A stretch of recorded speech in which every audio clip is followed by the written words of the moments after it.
su ma la joxoon tey le combat double moteur Quench. gis combat bu neex la doon. combat bu yéeme. combat bu yéeme. bu war a yéeme. bu war a yéeme waaw. ok bu war a yéeme. d'accord. mais tey jii su ma doon teg sama ay millions. ma am million mooy carte. si Quench laa ko teg de. ci Quench ngay teg. waaw. contre double moteur. waaw. fan nga ko teg lan moo tax ci Quench ngay miser. ah Quench moo gëm saay-saay làmb. ok mais booy rëbës bi ragalu dara de. du ko soo ragal mais kay moo gëm saay-saay làmb. Quench waaw moom nga jox favori. maa jox favori moom mooy Quench moom mooy favori contre double moteur. kon mooy favori. d'accord su ma wàccee tuuti joxaat la un combat d'espoir proposé la Garga 2 Mama Lamine.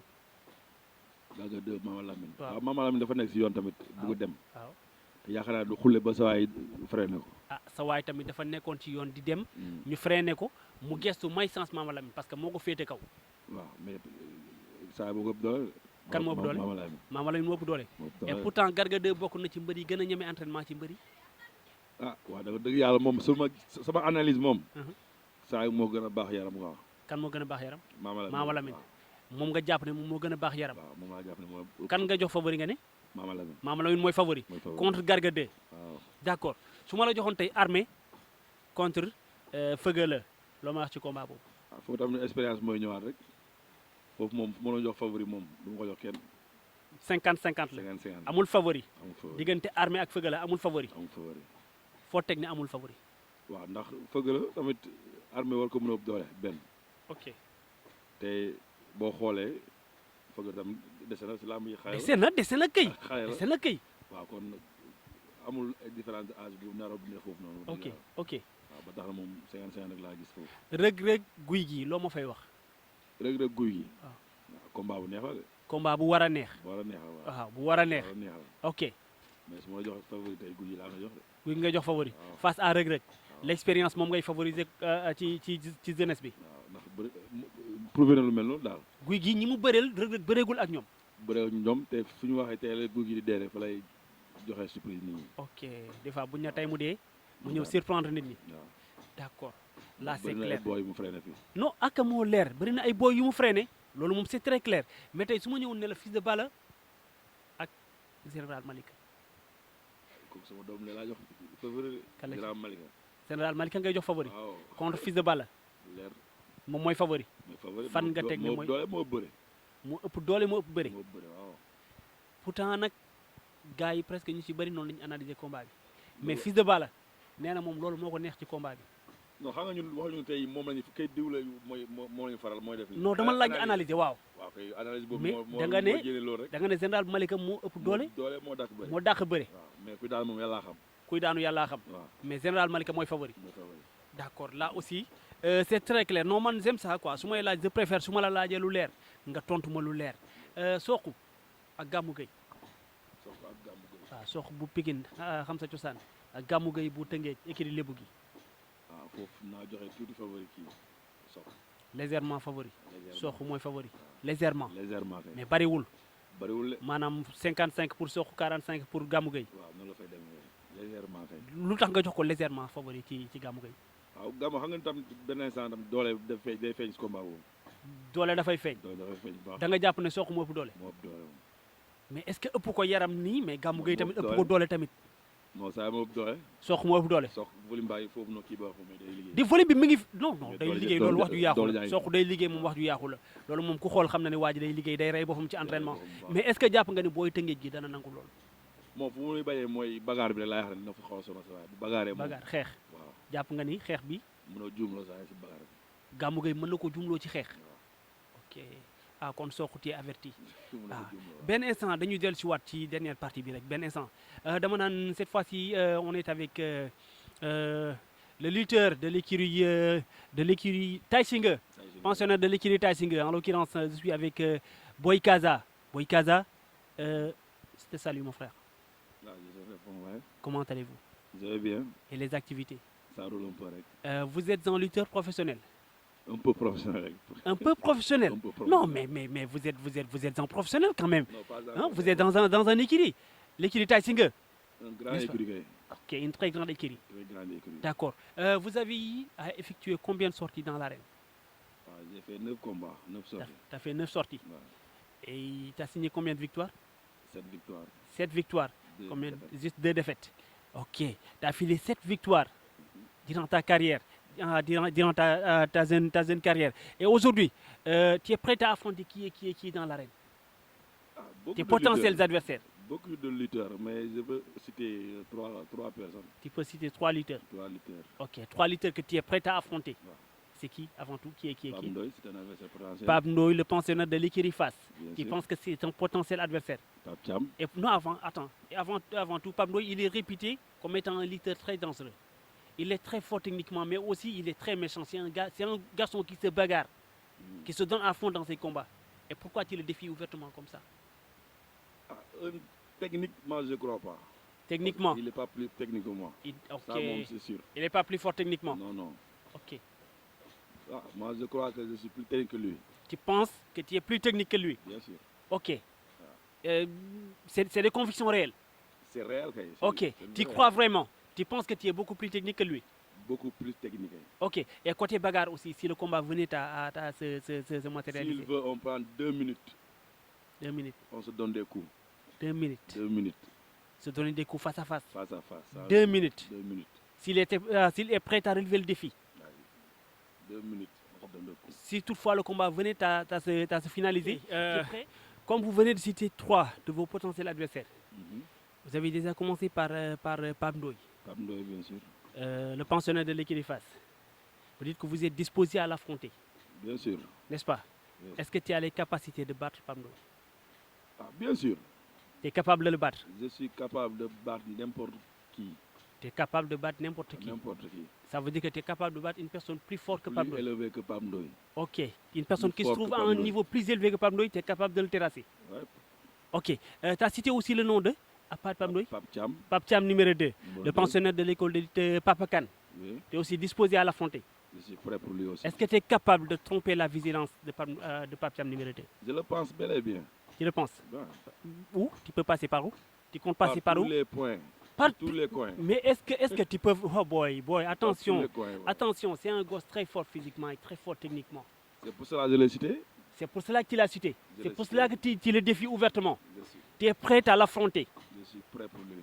Si un promoteur est intéressé par le combat, il peut te contacter. Il me contacte et je lui donne mes coordonnées. Ok. Tu es disposé à affronter Pape Thiam numéro 2. Bien sûr. S'il est prêt à t'affronter. S'il est prêt, je suis prêt, moi. Ok. À part Pape Thiam numéro 2, il y a aussi qui Il y a, comme potentiel adversaire? il y a beaucoup. Si je cite des noms comme ça. Non, mais déjà, tu as cité le nom de Pape Ndoye, Oui. de l'écurie Fass. Tu as cité le nom de Pape Thiam numéro 2, de l'école de Papa Kane. Tu peux me donner un autre nom? Dame Sen, Dame Sen, Dame aussi. pensionnaire de l'école de lutte Manga 2. Tous ces gars-là, je peux l'affronter en 2 minutes. Est-ce que tu sais que Dame Sen est réputé comme étant un gosse très fort techniquement? Il est très doué, ce dangereux gosse. aussi. Il est très dangereux. Non, bien sûr, Il je est le très sais. dangereux. Je le sais bel et bien. Alors pourquoi tu n'as pas cette raccourci de passer quelque part ailleurs et ne pas vraiment essayer de le croiser puisqu'il est réputé étant un gosse très technique? Si tu veux montrer tes capacités, Ok. il faut affronter un lutteur très technique. Ok. C'est pour ça que j'ai cité ces gars. Ok. Parce que je le sais, et ce sont des lutteurs Très fort. formidables. Très fort techniquement. Très fort aussi. C'est la raison pour laquelle tu les as défiés. Bien Parce sûr. que tu as envie de prouver ce dont tu Montrer es mes capable. capacités. Ok, ça c'est vraiment clair. Mais aussi concernant les autorités de Kermassar, est-ce qu'ils te soutiennent lors de tes combats? Ouais, il y a beaucoup de autorités qui me soutiennent ici. Comme tu peux les citer nommément? Qui est Oui, qui? je peux citer le Moustapha, le maire de Kermassar. Moustapha Mbeng. Mbeng. Moustapha Mbeng. Moustapha Monsieur le maire Mbeng. de Kermassar. De Kermassar. Ok. Je peux citer Pape Sarr aussi. Pape Sarr, c'est qui? Un ami. Pape Sarr, c'est aussi, il veut la mairie, quoi. Ok, il veut la mairie. Voilà. C'est un politicien. C'est un politicien. Ok, d'accord. Lui, il habite ici aussi, Tout près. tout près. D'accord. Il te soutient lors de tes Il me soutient combats. de mes combats. Ok. Il me donne de l'argent. Ok. Financièrement, il me conseille aussi. C'est très bien. Voilà. C'est très bien ça. Et tu appelles qui pour venir te soutenir davantage? J'appelle tout le peuple de Kermassar. Ok. Tout le peuple de Kermassar. Ok. Surtout à l'Ajpad, là où j'habite. À l'Ajpad. J'appelle tout le monde. Le quartier d'Aladji Paté. Voilà. Les enfants, les mères, les pères. Mhm. J'appelle tout Tout le monde. le monde. Afin qu'ils viennent te soutenir lors de tes combats. Voilà, bien sûr. ok kon dañ naan rek sama gars yi tey ñoo ngi woon fii ci Kër Massar di woon seet si kii di Boy Kaza pensionnaire de l'écurie Tay Shinger mbër su ma la ne woon émission bi ma question yi ma indi woon tey fii laa koy yemale lan ngay tàggatoo? may tàggatoo mooy di gërëm ñëpp di gërëm waa Alaaji Paate jaajëf di gërëm waa Alaaji Paate bu baax a baax di la gërëm yow mi xam ne ñoo nga wane tamit mbër ak métier jaajëf waaw di la gërëm bu baax a baax a baax jaajëf di gërëm ñu may jox chantier yëpp waaw moo tax nag kenn yàbbu ma wax dëgg yàlla maa ngi sutural sama métier c'est très bien ñu may jox chantier maa ngi di gërëm baax a baax a baax a baax c'est très di bien ñaan ñeneen ñi tamit ñu soutien ñu mel ni ñun ñoo xam ne bu kenn yab leen ñu leen di jox chantier ñuy liggéey jaajëf waaw doo leen ko rëccu jaajëf sànq joxe naa sama numéro bi tamit waaw ñëwaatal numéro bi ñaata la képp ku bëgg a liggéey 77 936 18 18 51 51 ku ma contacté ko ma def la lu garaaw ku la contacté ci wàllu maçon rek ci wàllu tabax ku la woo nga ñëw liggéeyal ko lu yéeme liggéeyal ko lu set ok kon ak lu làmb vous êtes averti mais benn instant lan ngay tàggatoo ñan ngay woo gars yi pour ñu ñëw jàpp ci combat yi waaw li may woo mooy waa Alaaji Paate ndax am kenn amul lu gën si nga dëkk di woo ñëpp su ma limee tur damay juum képp ku yeewoo Alaaji Paate ku yeewoo Sotrac Grand Médine Alaaji Paate Grand Médine Arafat Cité Aynou Madi ñoom ñëpp maa ngi leen di woo su ma amee combat ñu siy jàpp ñu jéem massivement waaw ndax loolu mooy doole mbër loolu mooy doole mbër gars yi ëpp ñu mbooloo mais le problème mooy mobilisation bi rek la ñun xam nañu yéene mais nañu jéene bu kaar yi taxawee fii ñu jéen feesal del kaar yi waaw ndax jàmm ngeen nu muy tuuti na lool mais bu ñu jéenee comme ñoom Sénégal ça c'est clair te Alaaji Paate Kër Massar ñoom mu fuuf jàmm ngeen moo gën a rëy waaw kon la moo tax ñun seen doom yi bu ñu bëri du ñu jéen nañ jéen feesal kaar yi ñu dem feesal der stade waaw mbëri supporter yi yëngal ci kaw nga matal ko ci suuf matal ko ci suuf jaajëfatee ñaar combat laa leen may ñu fay ak ay millions comme suñu morom yi jaajëf te millions yooyu seen biir lay jëmaat seen ci ñoom lay delluwaat ñoom lay delluwaat ok ça c'est nii clair nii amagoo dara mais yow social ngay def carrément da ngay xam da ngay sentir ne yaa ngi def social ndeysaan comme boo amee ay millions tam da nga koy continuer rek waay waaw bokk ko ak ñoom da nga koy bokk ak ñoom rek loolu leen